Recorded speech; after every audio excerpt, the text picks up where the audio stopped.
নতুন বছরে আমরা শপথ নেই, আমরা যেন অন্তরে হিংসা লালন না করি, বিদ্বেষ লালন না করি, আমরা নিজেরা যেন কাদা ছোড়াছুরি না করি, আমরা যেন মিলেমিশে একসাথে একাকার হয়ে যাই। আল্লাহ তুমি কবুল করো, আমরা পড়ি আমিন।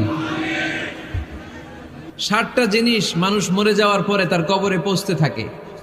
ইন্না মিম্মা ইয়ালহাকুল মুমিন মিন হাসানাতিহি বা'দা মাউতিহি, মানুষ মরে যাওয়ার পরেও যে 60টা জিনিস তার কবরে পৌঁছায় তার মধ্যে একটা হচ্ছে মসজিদান বানাহু, সে যে মসজিদ বানিয়ে গিয়েছে ওই মসজিদের সওয়াব। সুবহানাল্লাহ পড়েন। আপনি টাকা দিয়ে মসজিদ বানিয়ে দিলেন, ওই মসজিদে মুসল্লিরা নামাজ পড়ে, রোজাদাররা এসে ওখানে ইফতার খায়, তাহাজ্জুদ আদায়কারীরা তাহাজ্জুদ পড়ে, তাদের সওয়াবের কমতি হবে না, কিন্তু তাদের সওয়াবের একটা পার্সেন্টেজ সওয়াব যে ব্যক্তি মসজিদ বানালো তার আমলনামায় আল্লাহ ঢুকিয়ে দেয়। সুবহানাল্লাহ বলতে পারলেন না? হে নামাজি